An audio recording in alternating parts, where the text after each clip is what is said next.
Studies have shown that 70 to 80% of all workers are disengaged. This disengagement is the result of a crisis in leadership.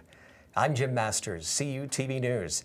Dr. Sidney Scott is the creator of the Alchemist Professors, a coaching and organizational consulting collective specializing in both personal and organizational change. According to Dr. Scott, an effective leader creates synergy. And in order to have effective, healthy organizational cultures, there has to be effective leadership. Now, Dr. Scott uses coaching, consulting, and training as a vehicle to educate and transform her clients. The Alchemist is the highest level of leadership, where the people come first, according to Dr. Scott. They are the most successful leaders. They know what others know, and they know themselves. Dr. Scott works with her clients to bring them to that level while also growing self-awareness and helping them feel good about what they are with respect and dignity. She has worked with entrepreneurial leaders for over 15 years, helping them turn their dreams into reality. Working in the academic world, Dr. Scott has created full degree programs in business and has the technical and analytical skills, plus the training and emotional development to bring out the best in her clients. She's been a leader in adult education for the past 25 years.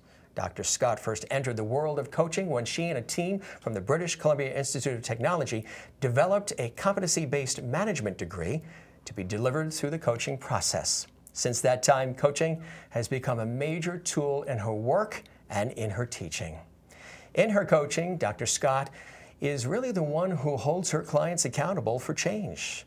For those who spend too much time dreaming about the life they want, she provides the pathway to change and actuation. Now, to learn more about the important work of the Alchemist Professors, its creator, Dr. Sidney Scott, joins me today here in the studio on CUTV News. Dr. Scott, welcome to CUTV News. It's a pleasure and honor to have you here. Jim, it's wonderful to be here. Thank you so much. I am very fascinated with this topic, leadership, and how you really can identify that. But I'm really wanting to step back a little bit and find out what inspired you to do this work that you do today. I think I'm inspired by my dad. I saw my dad as a wonderful leader in business. He was an entrepreneur. And when I was younger, I wanted to go into business, and my dad said, no, no, no, you can't. And so when I was a bit older, I said, yes, I can. I now do my MBA. Thank you very much. And I'm going into business. And then when I got out with the MBA and I was looking at these leaders, I was going, where are the good ones?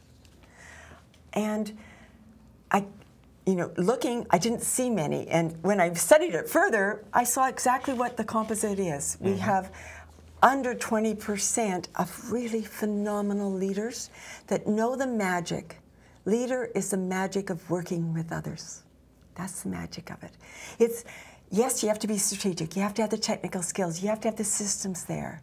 But you can create all that if you have the magic of working with others. Do you find that most people have that ability, or is it something, are they sort of born with this, like a born leader, or can they be groomed into becoming one? Well, my research shows we all start off not being good leaders. We all have to grow into it. And that's the self-awareness and awareness of others. We get our education and we're going out to conquer the world, right? Yeah. And that conquering the world is a lot of I. Yeah. Yeah. That I is not we. Right. And so you go out to the world to conquer, and you do everything the textbooks tell you to do, and you drive the people, and you increase their margin, their profits and their budgets, and you drive and drive. And they go into burnout. And so do you. Yeah. And things just go. Boom, right? Crash, and right? They don't know how to come back up. They don't know how to reset themselves. And what I found is we have 3 or 4 major learning crises on the way to becoming a good leader. And they're learning crises when what we know about the world or how we thought it worked doesn't produce what we want. Can you be shown the way to becoming a good leader? How does this work? So the leader's within you, and it has to be grown.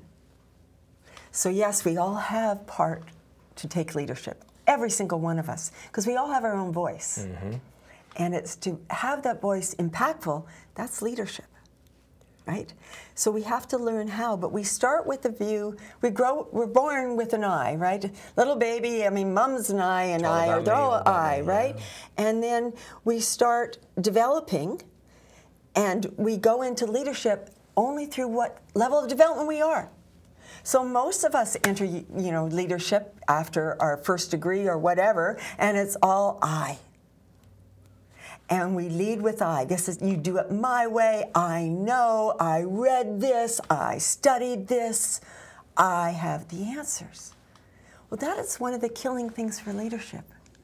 You see, really, when you're leading, you want to know what answers are hidden in the people you're leading. Mm-hmm. And if you don't draw that out, your company's just an I. Absolutely, right. But there's a time where our ego won't even let us ask. One of the biggest lessons in a leader that becomes a good leader is when the leader says, "You're better at that than me." But feedback, credit. And giving credit and Very not important. wanting to take it. But the leader who grows to that and can actually feel that, that's on the path to being a really good leader. And there's a difference between, I guess, a good leader and a boss, right? Oh, yeah. And the roles have changed. The boss used to be up in the ivory tower, maybe looking down at the staff, not engaged, not involved with the staff. And now a lot of them are sort of rolling up their sleeves and they're getting engaged in the process with their workers, giving back feedback. In addition to giving the feedback, they're also listening to what the staff needs, their input. It's very important, right? It's absolutely essential, but what you're describing is a leader engaged to work with others, and so that sets the cultural tone. So as soon as the leaders up there start listening, it trickles down. Mm-hmm. But I don't want people out there to go, but I've got a rotten boss. I'm going, yeah, I've had them too. You can start the leadership wherever you are. All you have to do is you react with the people who are reporting to you in a different way. Mm. And you quit being their manager. Exactly right, exactly right. And you start... You don't necessarily become their friend. No. Because there is that line, too, that you could cross, and that could be a double-edged sword as well, Absolutely. Right? But you're not managing them, you're leading them. So leading them is leading you in what you can do. Right. There's is it sort of like a mentor in a way? Sort of? In a way, but in a mentor, I would have to have the skills. Yes. If I'm a good leader to you and you've got skills I don't have to have them to allow you to grow them. So I just have to get my ego out of the way. So there might be skills that that employee has that maybe the leader doesn't necessarily have, but the leader understands that and accepts it, embraces it, and praises it and loves it. Propels it because it helps everybody. Yes. The bottom line, yeah. It helps the relationships, the success and productivity of all. Yeah. Now, you hold a doctorate in leadership and change. Yes. And your dissertation was on how to help people move into their own wisdom. For you, was that the pivotal aha moment for when you said, you know, coaching was a natural fit for you? Well, coaching came earlier than my doctorate. The pitch to go into leadership was my dad. Mm. And I kept on looking for leaders like him. And I was teaching leadership to MBA students, and of course they're at the ego stage. And they wanted to be super managers telling everyone what to do. But I'm going, but this is your only leadership courses to make you grow all the way up. You need to at least, and I needed to open the door to the path. Because when you're teaching like that, and if you teach above where people see the world, it's just information people memorize to make you happy and put that, that's... It's not the same. I need to do transformational to create to them the opening. Mm-hmm. So I wanted to learn how to help them in that transformation, how to create the opening for their journey. Mm. Very important. There's lots of support on the journey as long as you know to reach out for it. Now, your research and a major part of the coursework has focused on the potential for business leaders to really develop into the alchemist as well as the magician. Yes. Tell us about that. There is this blending of both? How do you describe that? The magician is actually higher than the alchemist, but there's fewer. When we look at the alchemists and we research in Western Europe and North America, there is under 20% in the big world, but there's 30% of phenomenal leaders that are there. So it is, if leaders are willing to do the self-learning and the other learning, it is a beautiful journey to follow. Mm. And you can see them following it. I wasn't able to interview anyone at the magician stage, and I'm even myself go, oh yeah, I can see it, but if I can see it, I'm not there. So the magician stage, what is the magician stage and what is the alchemist for somebody watching who's saying, okay, what does this mean? Okay, so the alchemist takes your lead and turns it into gold. So it takes your lead and lets you see how your weaknesses is actually your opening for other people's greatness, and that you, with your energy, can turn it into gold. The magician is always changing. So the magician doesn't stay with one organization, tends to play with a whole bunch and giving this magic to them. Get in, do it, and then get out and move to the next issue, problem. Or have 4 or 5 on the plate, similar to what you're doing right now. I say, okay, yeah, 4, yeah, and you're going this, and you're a magician, you're playing this. Here's my magic, yeah. But harder to interview from the corporate because often magicians have left the corporate. So when you're doing research, they're not in the CEO's office anymore, right? So they're harder for us to get the data on. And it's said that you can't see what you are, and you certainly can't coach or work with you are. So when I go to a magician, I go, yeah, might be there, might not be there, but it's not a way that I could say. You find it a challenge? I can't go to magicians and say, hey, buddy, I can help you.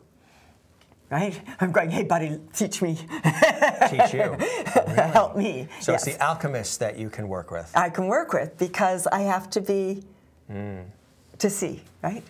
So you see the magicians as offering a lot to the situation then? Yes. Yes, but they don't tend to stay in one corporate. What is the reason for that? They need the creativity. Their reality changes constantly. They are simply what they know today. So when you ask a magician what they believe, they'll say today. Is that more of a personality trait, or does the personality come into a lot of this? No. Really? All the introvert, extrovert. No, it is in the development of our integration of our soul. Because the next stage that I don't talk about is the Jesus, the Buddha. It's growing spirituality. It goes on a deeper level. It's going we to universal we. Yes. So it can be on a deeper level if you really dig deep. That's amazing. So then out of all of this, you created the Alchemist Professors. Yes. What is that, and what do you do? Well, I love the name. Alchemist because that's what we do when we want to create that magic. And so professors because we don't just coach. We train, we teach. What do you need? What does your organization need? Do you need this? We do organizational development and personal development. So, and because if there's technical skills, I can bring in the top technical on anything. So that's what we got, the Alchemist Professors. Do you need this expertise? We've got it, and we can bring it in. So give us some examples of some of the things that you do. Well, some scenarios. Most of the scenarios are working with the leaders to first. And most scenarios start with, what do you really want? So I know you're unhappy, but what is it you're really wanting? And you know what? Often that takes a long time to figure out. Because they're not sure? Well, because they've gone so far from that, because they're doing what society or their corporation or their bureaucracy told them to do. And if I say, what makes you feel good? They go, eh? And so we have to start explaining that, because I can only pass on good energy if I'm in what makes me good. Are there some people who are not fit or shouldn't be leaders? Oh, I definitely think so. Who are in leadership roles? Well, every time, the less wise we are, the more problems we cause for our organization. And that's what country, organization, it works, it just shakes on down, right? Yeah, sure. Yes. Yeah, right. And so you look at the leaders, you go, oh, there. And you look at them, and they're self-aware. They're also aware of what's going on energetically in their organization, right? Yeah. So they're very attuned. They're very open. But that's a growing. You see, perhaps we could start out all-knowing, and we could all be these wonderful Amazon children with this, but that's not the way our society's done, and our education has gone to teach the lower levels. Yeah. Our education, I get to now. So I was been looking at this for 25 years, and I now get to teach an emotional intelligence course at a master's level. When I brought it up before, it was, I beg your pardon? You're hearing so much about that now, emotional intelligence, the importance of that, and the recognition of that. And You see, when I studied, it was leave your emotions at the door.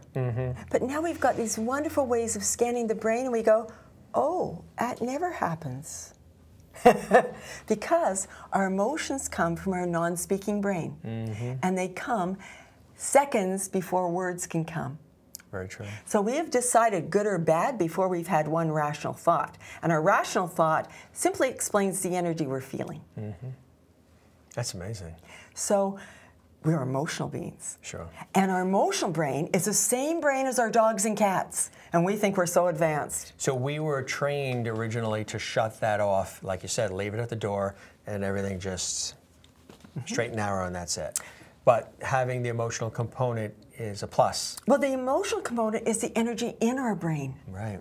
It can't be shut off or shut down, right? It can't be shut off. So, can there be an abundance of that? Too much? Oh, absolutely, and that's why emotional intelligence goes. Because I can go too positive. Yeah. I can go the cheerleader. Hi, Hey, yeah. Dr. Sidney Oh, get Scott. out of my face, right? Yeah, and so it is managing your energy. Yeah. So managing your energy to give other people's energy voice and to feed it to the positive. A good leader doesn't see problems, she sees possibilities. I would also imagine too, and I'm sure that you come across this, Doctor, a lot, is in order to be a good and effective leader, an efficient leader, you can't also worry about if you pass on knowledge that you know, that you've learned to others who maybe are not in that leadership role, that your job will now be threatened as a leader, that they will come up and replace you if you tell them too much, encourage them too much, build them up, reward them too much. I'm sure you've come across that situation too. And that's the style that we mostly hit It's our first leadership jobs. It's just my ego's here. This is mine. Yeah. Get out. Don't tell them too much because you see people sitting down and solving their problems. And so most young people, like it was interesting for my son in IT, he's always been trained this way. And so he went into an IT partner's undergrad and he started solving everybody else's problems. And they said, what are you doing? Because I'm going to get the next contract and you're not. And he's going, well, so what? Yeah, right. So his teams became the most effective teams that company's ever had. And all I trained him to do is say sharing knowledge is never detracts from you.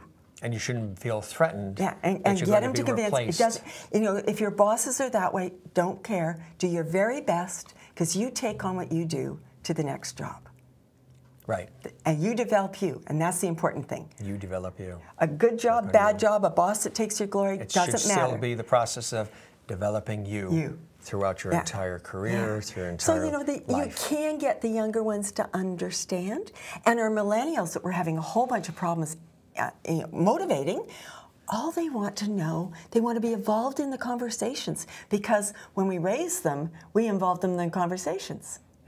Right? They want to be involved in the upper level. They want to have voice. You do that to millennials, they're quite fun to work with. But the ego guy of the expert or achiever goes, millennials, do what I say you to do, and millennials go, this is a boring job, I want out. We have to learn how to make everyone feel that they contribute at work. And that's what we've lost. And often it's because the leaders, the boss, the managers steal the glory. Right, exactly. Somebody else created the idea, and the boss gets the credit, right? Yes. And then the person that created the idea feels left out, tossed aside, not valued. When we feel tossed, we all close down what we input. Right. In any then relationship. they stop giving. Yes. Then they're like, oh, well, I'm not going to tell him this idea anymore. Forget it. I'll keep it for myself, and I'll go to the next company and share it with them. That's right. Which happens. Yes, which happens all the time. And they go, why did they do it? I'm going, well, you didn't build any loyalty. Yeah. Well, that's very important. Do you feel loyalty is going away? A lot of people, you hear a lot of people saying that. That's because how we lead them. Yeah. Of course, if I don't lead you to build loyalty, why would I be loyal? Where does loyalty come from? Right. It doesn't come from boss, and it doesn't come from management. It comes from leadership and culture. Absolutely. Yeah. So then how did all of this come together, the creation of the Alchemist Professors? When was that idea? What was the germ of the idea? And then how did you take it from there? And is it just you, or do you have other folks So with you? the germ of the idea was, every time I go into my nature retreats, which I try and do each year, and I journal that time. It's calm enough, it's quiet enough, I actually journal. And I've always journaled about this firm, right? And coaching and doing this. And I can never leave my students. So I was going, how can I do that and not leave my students? Because I go, them, you know, I'm opening the path for them too. And so journaling, and then an opportunity came, and Sean Ireland, who's my partner, and Alex Pett, who's an associate, said, we're with you. Mm-hmm. And I said, okay, let's do this and start going out. Sean is an international consultant. He had a consulting practice in London before moving to Vancouver. And he's OD. We work together, we teach together, very similar. And so it just formed from that. And so we pull the support, and then if we need others, we've got all these academics and coaches. We need more people, we just pull them in on contract basis because we've got the network that we do that. That's fantastic. So when we go into an organization, is working with them, the leader, what you want to create, and then how would we go about it? So then what would you say your philosophy and approach is as a coach? How do you actually work with the clients? Trying to find out who you are, what your soul was, what's just shut off, how we can turn it on, how you know yourself. So I work a lot of, you know, knowing yourself, asking questions to know yourself, and in the learning, and then getting you to accept yourself. You see, because the first part of knowing ourselves, we go with the perfectionist. Mm-hmm. We don't love it. That's actually really cruel, because we become the person that we run away from in the outside. We put ourselves down all the time. Mm-hmm. And so the first step is for them to know themselves, and then to get them to accept themselves. So that is usually, is that the first step when you meet with them? Yeah, well, it takes, sit down. Yeah, and we're going to where we're going, and so the finding out about you can be, you know, 6 months. Really? Yeah. Because what that would be because they're not sure of. I had one client. Who they are, what they want. One client who was a coach already, and I said, "What are your values?" She said, "Values? 4-figure salary." I'm going, "What value is that?" It's the new world. But there is no value. Yeah. It's so just when you look at manifesting, money. Yeah. Manifesting, yes, you can say the dollars, but you've got to say what your life is going to be like, what you're going to be doing. You've got to give it richness to manifest. So fine, you want that as an end result, put it out there, but tell me the how. How do you want to work with people? How do you want to feel when you go into your office? What do you want to be giving to people? What do you want your clients to be saying about you? Right. Right? That's how you manifest that salary, and it's got to be your values. Because when we work not on our values, we're phony. Sometimes we're always looking at the end game as opposed to the actions that are required to get to the end game. That's right. And we have to become something. Our energy has to become something to manifest that, to get to that end game. I can help you get there. Are we in a world right now where what I would call what you're describing as the farm system? You start off here, make this amount of money, put this level of effort in, you're rewarded, the work is noticed, promoted, next, and that could be within the company, which people did for years. Mm-hmm. Which companies are doing less now because there's so many layoffs, they don't have people to promote. Jobs at different companies. However, you worked, earned it, were rewarded accordingly. Are we in a world now where everybody wants everything now? They want that $400,000 the minute they get out of school, or they don't want to put the 25 years in to get to the $400,000? Yes. Because to me, it was always richer experience to work, even if it took a little longer, to work towards that and then earn it than to just be handed it. And I agree with you, but if we're handed it, we normally destroy it. Just like winning the lottery.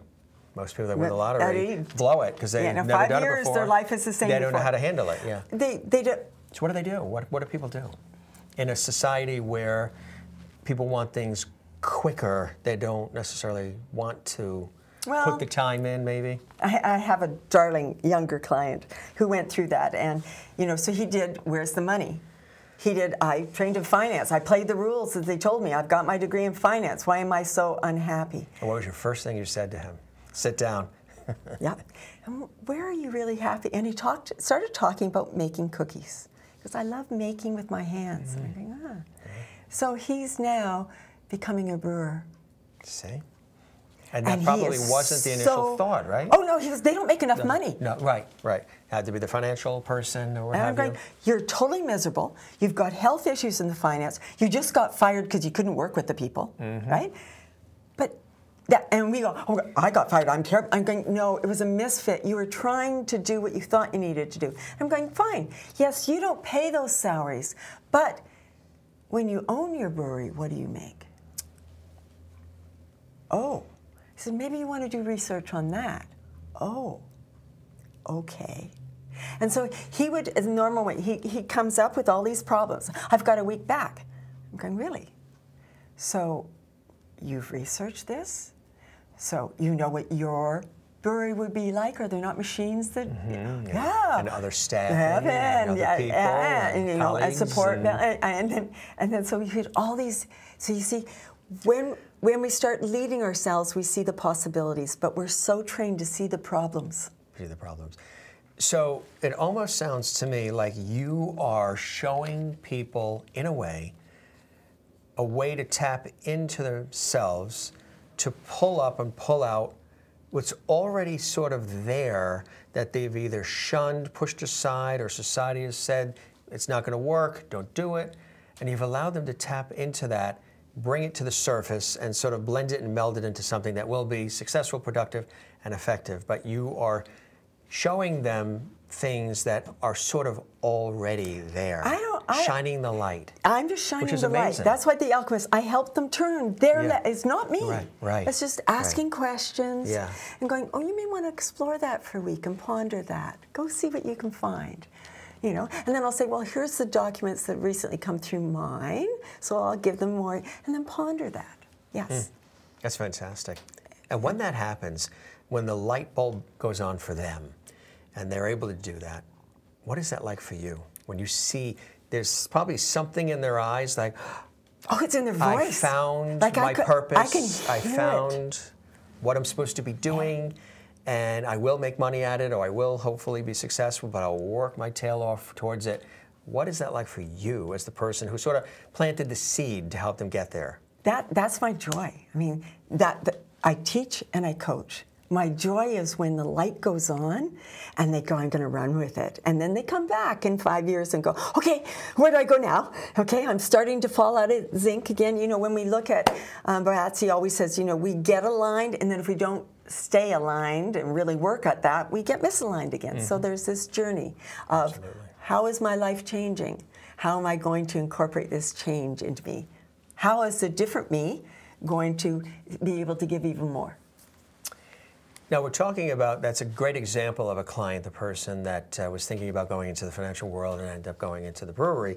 What are some of your other clients like? Are they similar across the board? Are there typical things they're struggling with, or is it really the complete ball of wax? I mean, every background, every issue, the whole bit. It's every background and every issue, and often it's when people have been told by someone else, you need help. And then, because I get most of my clients from referrals, right? Yeah. And so it's somebody saying, you need help.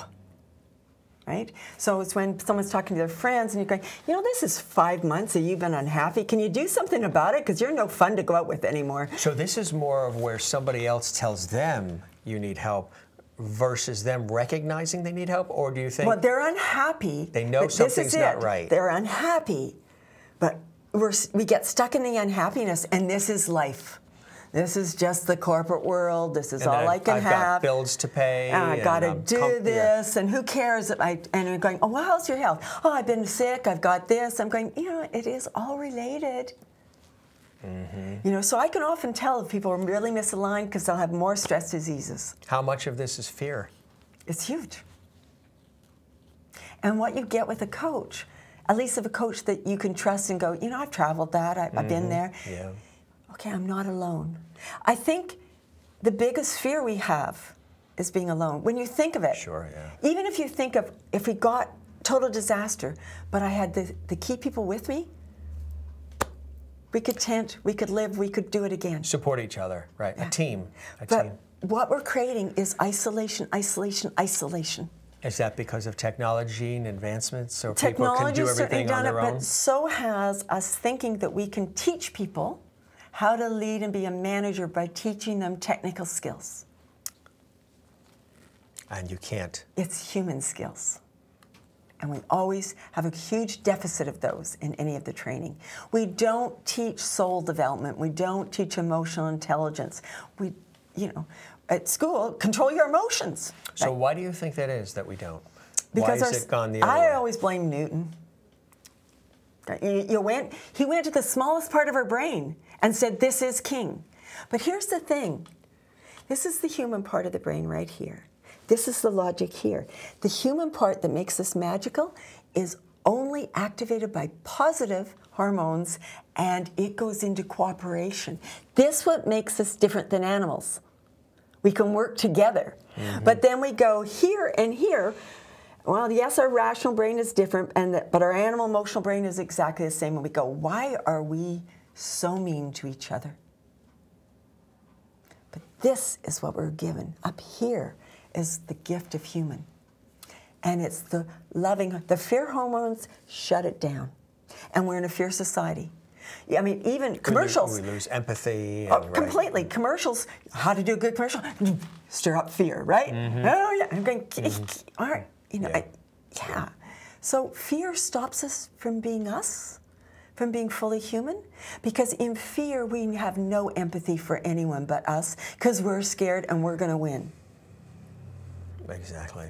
We can't do what we can do magically. Or we have to be number one at all costs. Yes. Have you seen a lot of that too? Oh, absolutely. And that again is just,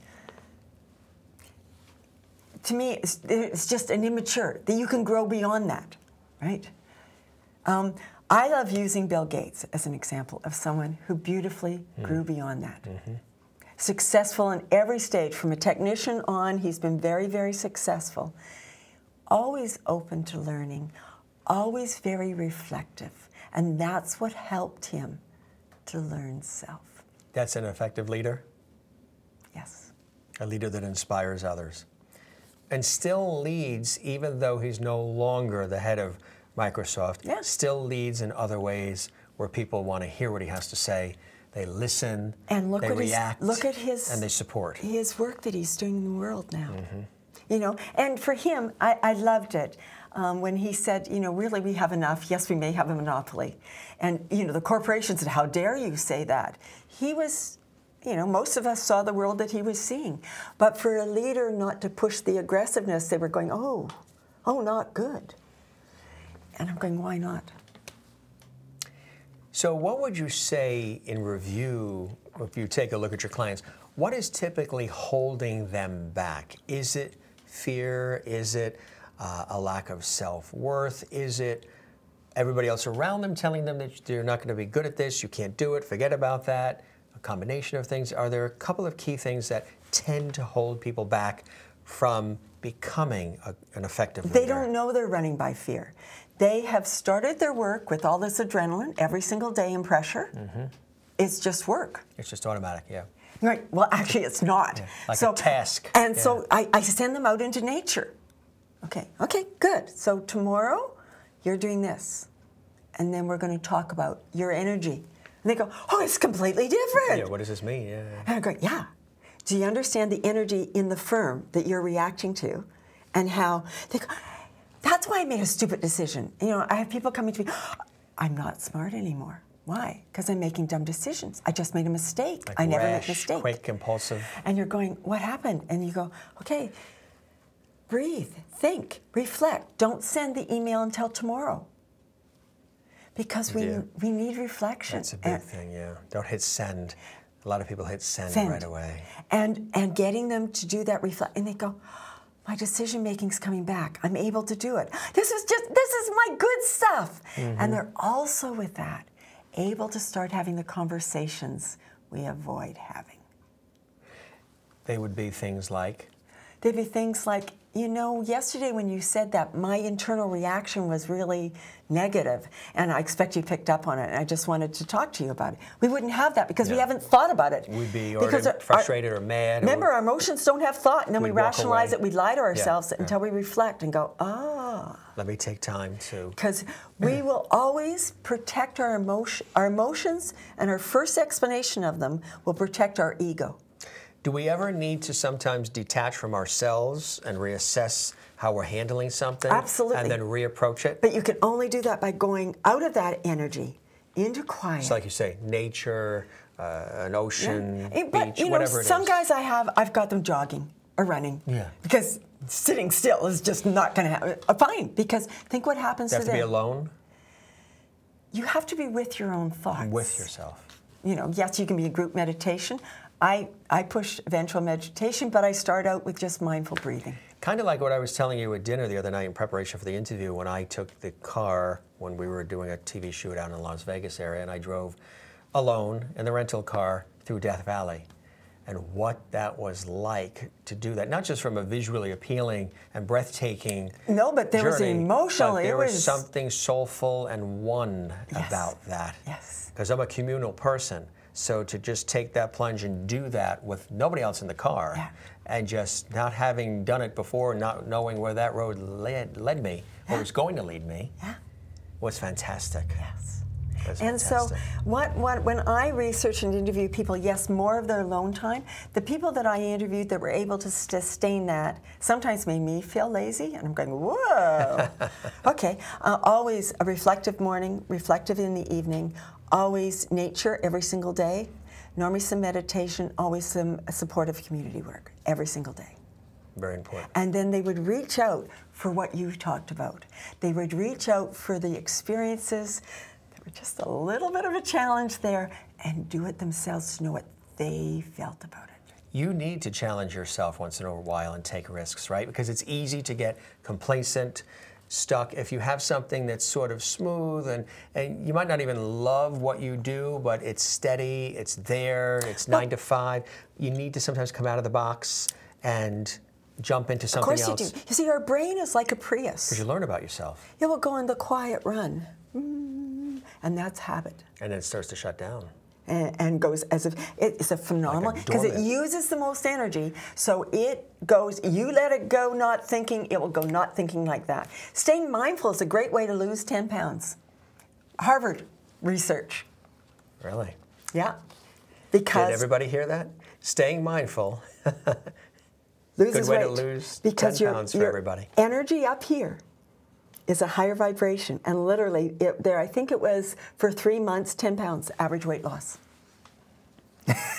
So don't be a couch potato. Keep moving. And they were get out there. Being conscious. Don't go into your habit. Think about it, what you're doing. Be very, very conscious. And how you become more conscious is going in and becoming mindful, because then you know when you've disconnected from you.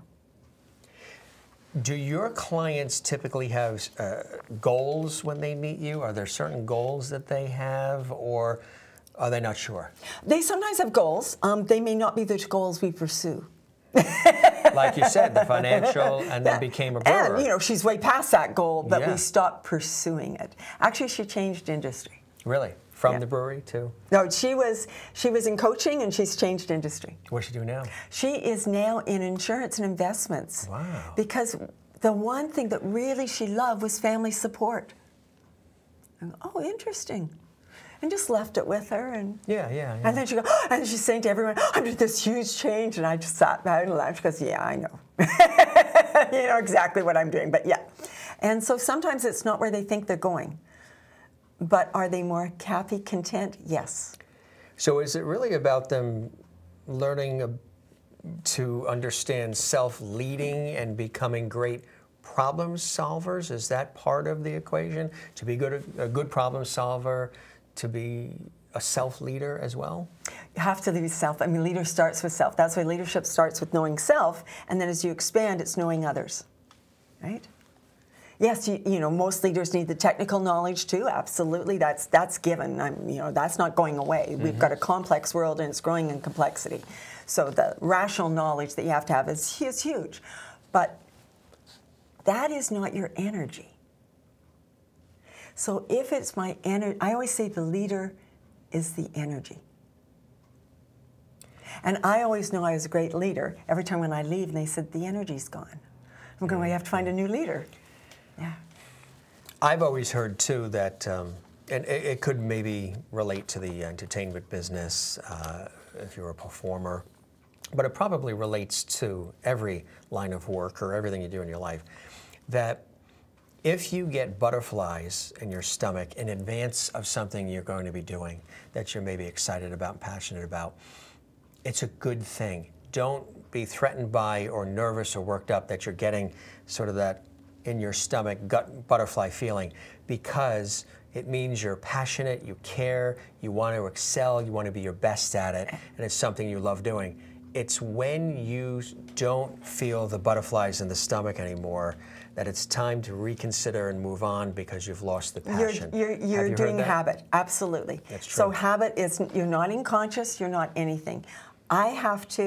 I try to, like for every class, still 25 years, I try and prepare myself to offer them the best and have that excitement of meeting. Each class is different energy with different people, meeting their energy the best. And I do the same before I do a coaching call. How can my energy best serve this person? So take us through the Alchemist Professors in terms of a little bit more about what's offered, different programs, the coaching. Let's talk about the actual company itself. And so it's actually... Because you do a variety of incredible things. Yeah, and so it's very organic. Because we do this, we want to be agile. What do you need? So, you know, I hate, that's a strong word and a huge passionate word, shouldn't use it. Don't necessarily like. Don't necessarily like. To me, when I do a canned, like people kept on saying, well, just do a can. I'm going, I don't know your answers to this. Oh, to go in with pre-scripted if I go lecture. I can do that, but it's that's not, and that's not you. You are. Yeah. So yes, but what we do is we go, okay, we have all of these trails, and all these trails interlike like up here. So start here, go there. You need this, fine. You need that, and we follow your trail. We don't dictate what it should be. We're agile. We will bring what you need in the time that you need it. Because if I bring it in a time you don't need it, it doesn't work. See, a lot of people would think that they're going to be told what to do, and you have to do it this way, and you follow A through Z, or it's not going to work. You really, really get them involved, and they invested. Because if you do that, you're turning into a robot. Yeah. You're not you. Yeah. I almost see you being able to, like an artist, go into a situation where there's almost a blank canvas and still find something and bring something out of a blank canvas. So it was interesting. I was watching a TV. So you're sort of a magician. Yes. Well, I tried to be, but I won't want to claim that one yet. I'll give it to you. But it was the gold foiling. You know, you rub and then the pattern comes. That's what I feel like I do. I rub the gold foiling until there's the image of you. And where you can see it. It's not me seeing it. I can see it often very early. Yeah. That's irrelevant. Right. They have to see it. What's relevant is the person seeing it and standing tall. Did you know your energy changes when you stand tall? Oh, absolutely. And your shoulders field back of energy changes when you do. Getting them to take pride in who they are. First step. So that's cool, isn't it? That's really cool to be able to do that, to get people to see. It's almost like holding up a mirror.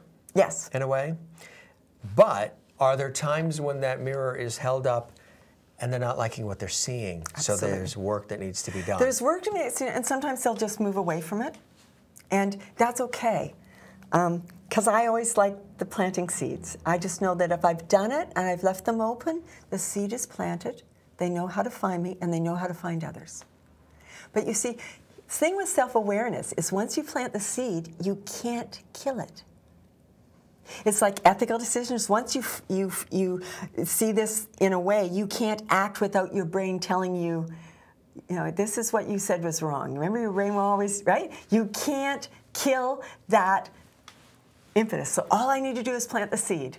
But you still need to nurture, water it, fertilize it, help it grow. Yeah, and if they do, they need to work. But life nurtures it.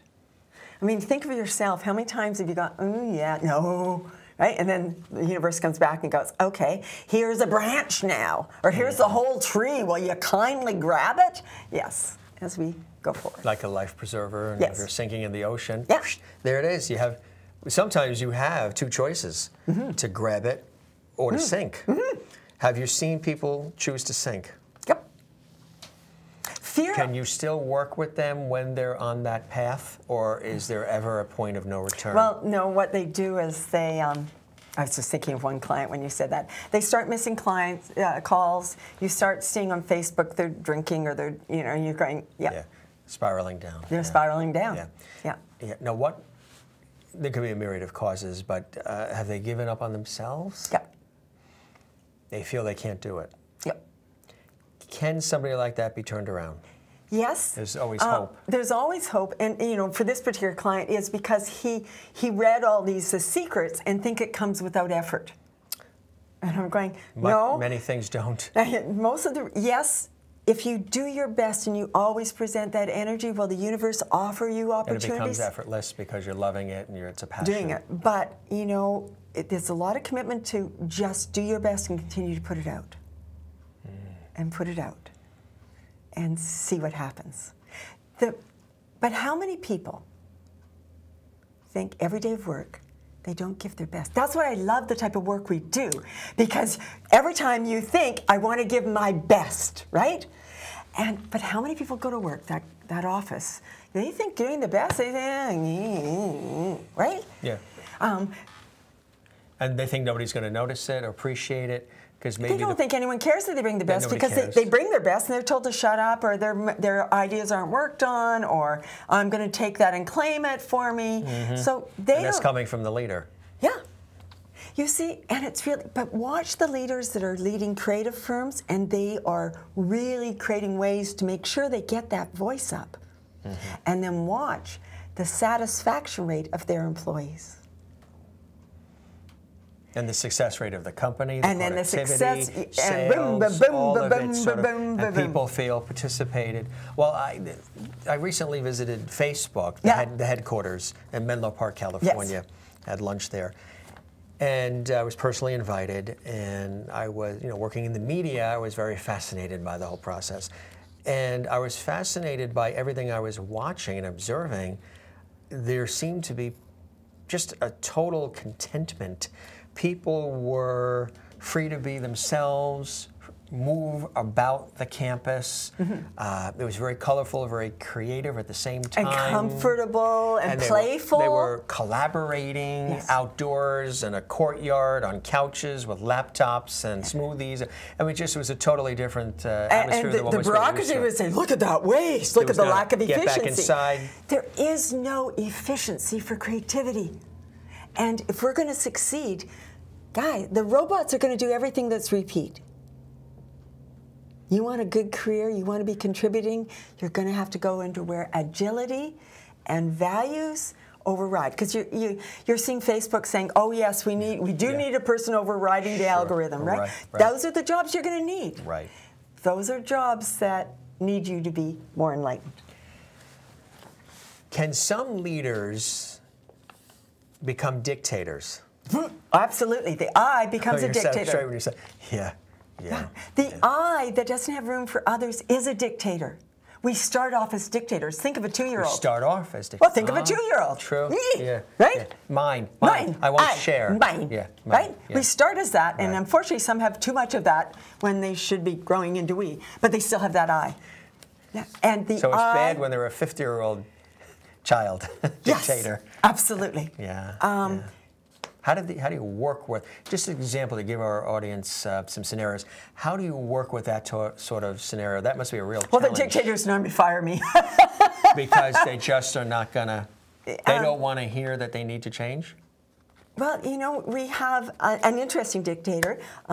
Steve Jobs, in many ways, was a dictator, and he said, I don't want to change the organization around me, which they did as much as they could. I don't want to change. Few of us have this genius that we can say to the company, I don't want to change. The company will say bye. There's an exit right there. Yeah, and they won't say come back. Right. Or recommend you. Or recommend you. For other jobs. Yeah. And so the dictator is our ego trying to make perfect our answer. And it's a very insecure person. A dictator is never secure. A secure person can deal with people thinking differently than them and doesn't put them in black and white. They may put them more in the Asian yin and yang, but remember yin and yang has a bit of black and the white, a bit of white. They never go clear.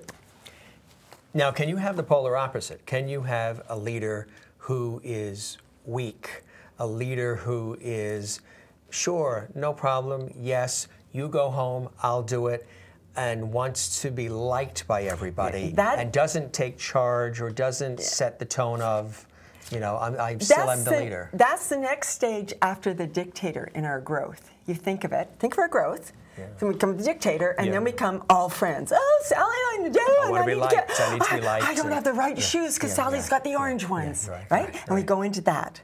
And the next stage we go into is becoming an expert at something so we can make a living. And that's the technical skills. But the people who stay in the loving, Rennie Brown is a wonderful example, and perfectionist always often shows up there in the emotions, can't take the risks. And she does phenomenal talk about that. And the next risk is to combine a bit of the people and your expert and become the achiever. Still really eye-focused, but you've got enough people psychology in order to make it work.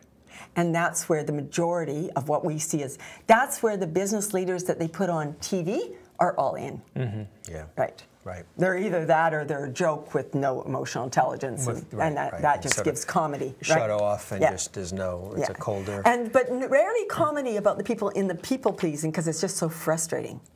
You know, people in the people will say, well, what do you want me to decide?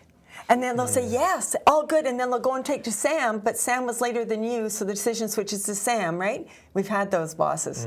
Or just lead us somewhere. Yeah. People want to be led? People want to be inspired. Simon says it so beautifully. They want to be inspired by the why. And if I want you to work with me, and think of it anywhere down to a family, you have to have a common why. Families pull apart when there's no common why anymore. Corporations don't work when there's not a common why, because the why says, if we're in a common why, you and your values and your thoughts will support where we're going. I don't have to micromanage you. There is that too, where some people do micromanage. Where you don't feel like you're free to do anything, not even go to get water from the water cooler, that you're being watched and criticized and notes are being taken, which can be a problem too. And it's the leader's ego, and the leader's ego to go from an I focus to a we focus to a you focus. So getting back to whether or not some people are just not meant to be a leader, is there truth to that? Are there people that you may have come across or that you know of that they're never going to be successful. Out? Yeah, they're not. They're not going to be successful. They can do it. You know, a lot of entrepreneurs are going, you're covering your costs. It's best to have somebody with you or a partner or you see, all of these personalities don't work that well with others. So that's their struggle, particularly as an entrepreneur, because you start out alone and they don't have much we or skills for the we, and they end up alone, but they end up really fighting for existence. How do you, I find it really fascinating, just taking it on a little deeper level, how you are able to spot the energy from people and know how to focus, harness, help them direct it effectively. Is that an intuitive nature that you have? I've always been intuitive.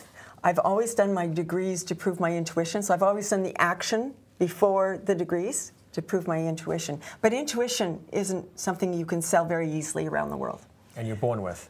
And you know, I'm also I just operate from the opposite side of the brain as my default than most people's default.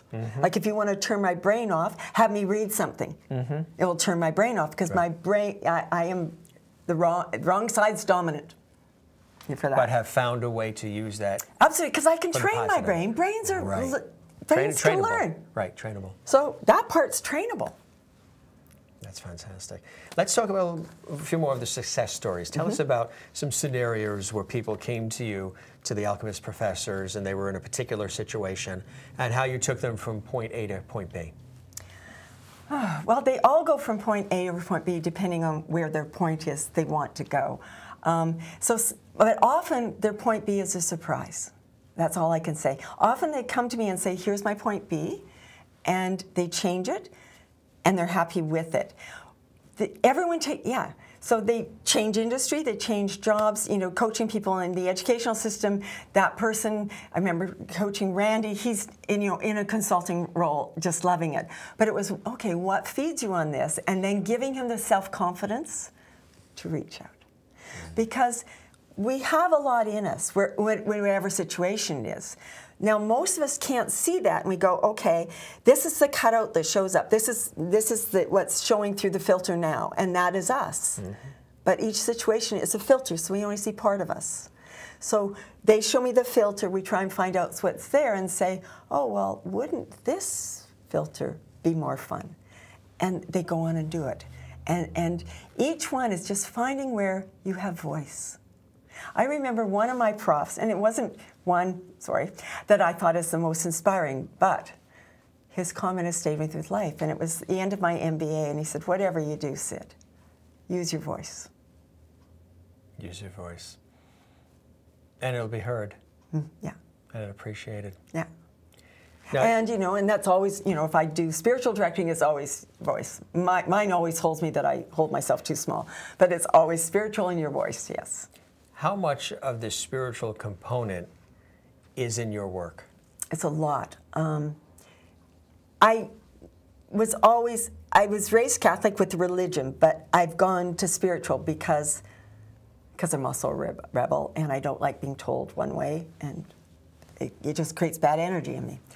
But I totally believe in God, and I get a lot of guidance. So I've gone more spiritual. And I even took a 2-year spiritual coaching certification thing to do it, to be able to listen to the energy, but also to be able to screen the black energy from the white energy. I didn't have that, and now I can more. So it was extremes for you. Yin, yang, yes. That's it. And I'm going, yeah, and that's, you know, hard to work with. So yeah, I did do spiritual coaching. I do a lot of spiritual activities, and the ultimate growth is to be united to everyone, so I get that. And sometimes I can go in a deep meditation and be totally connected, and sometimes I'm the aggressive Sid that is totally I. You know, it varies. Depends on, mood and day and what's going on, which way the earth is spinning, whether it's round or flat. But the spirituality, the linking, I think the spirituality makes me stronger every day, so let me be the best I can be and give what I give well. I would imagine it's also a phenomenal foundation to have in the work that you do, because you're touching people. Mm-hmm. So it's important that you have that. And also, because a lot of people bring their religion and, you know, able to support the religion, you know, I love it. I teach people from many religions. Mm-hmm. And so what, you know, going back, what's the base? Mm-hmm. And how is this, you know, how are you aligned with that? And they go, oh, I'm not. I'm going, well, this is what you believe. See, believe is a magical word. Believe is combination. And it's combination of our prefrontal is positive. With our heart? With our heart. That's the magic. So when that's not aligned, you're out of this energy. A lot to this, huh? Yeah. And I love it because it's all airy-fairy and hippie, but wonderful medical machines can now prove it right. And so, you know, I teach vibrational medicine. Why? Because it's all vibration. Are there some people who are better suited to be a follower? Somebody who's part of the grouping, the team? Absolutely. And they're wonderful followers. If they're happy in there, no problem. Because sometimes there's a negative connotation to being a follower, right? If just a follower. If we didn't have phenomenal followers, we wouldn't have any society. At all. Followers hold society together. But why do we look down on them? Right. You find that. That is a judgment. Yes. No. All I want for the followers is they're following somebody in their values. They're the support system. But it's aligned to who they are, so they are the best they can be. To be the support system, the team, right? Yeah. Rowing the ship. And you know, be a great follower, but you're in the wrong. You know, they're asking for things that are wrong. Right. Let's find a place where you can give what you give, and it's magical because it's aligned. You mentioned the partner that you work with, Dr. Sean Ireland, as well. Does he have a different approach at all? Is there anything different about the way he does it? Yeah, he does less of the one-to-one coaching and more of the organizational development. So explain that you offer as well. So he does more of going in as a consultant to the leader and then doing what are we going to play with the people in the field, right? I go more coaching the leader first, right? And then we both get down to vision, but in a different way. He's controlled more by the thinking. He takes the logical strategy as they've written it out, and I go deeper and have them rewrite the strategy. So you play off each other and complement each other very, very well, which makes the Alchemist Professors a very well-rounded. Yeah, and we go, hey, Sean, this is your bit now. And okay, Sid, I think yes. What do you see as the future for the work that you do? I'm sure it's ever-changing, it's evolving as the world's changing, as jobs are changing, employment's changing, technology, just so many swift changes happening around. And you're always updating and adapting to it all, right? Always trying to, but there's a lot of knowledge to take in, and that is stressing a lot of people out, and we haven't hit the peak of it even close to the speed of knowledge. Really? And what's coming is coming faster. So when we look where we are in human development and how fast we can adapt, we have a gap about like there, and in 5 years the gap is going to be huge. Double. Really? And we can't adapt, and what we're doing, we can't adapt. Think of work. What happens when people can't adapt? We put stress down, the whole thing.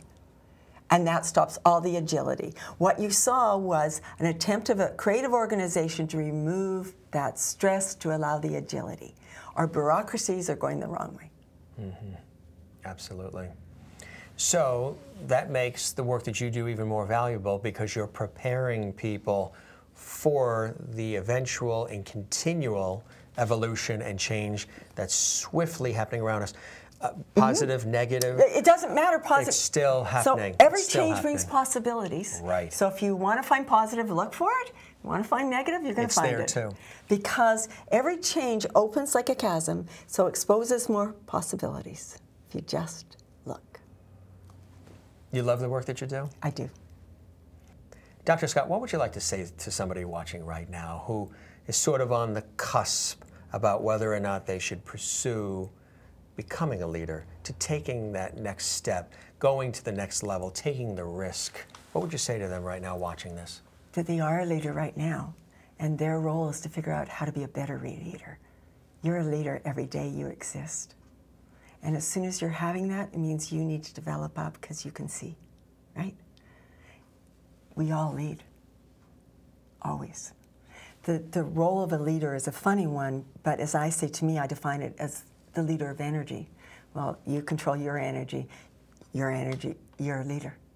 You bring your energy in, and you can choose. So when you're there and you're feeling alone with that, there's wonderful people out there to help. What I do say, because coaching, anyone can call a coach. Look for a coach who you believe has the psychology and the knowledge that you need combined. You have that. I do. And it was an honor and a pleasure to have you with us. Thank you for sharing all of this information. Thought-provoking, fascinating, stimulating, and we do encourage folks to make the connection with you because you have a lot to offer. I would love it. You put the time in. Yeah. You're a magician, alchemist, and leader yourself. And I love to play, so come and play. Thank you very much, Dr. Scott. Great, thank you. If you'd like to learn more about Dr. Sidney Scott and the Alchemist Professors, visit their website, thealchemistprofessors.com. For CUTV News, I'm Jim Masters.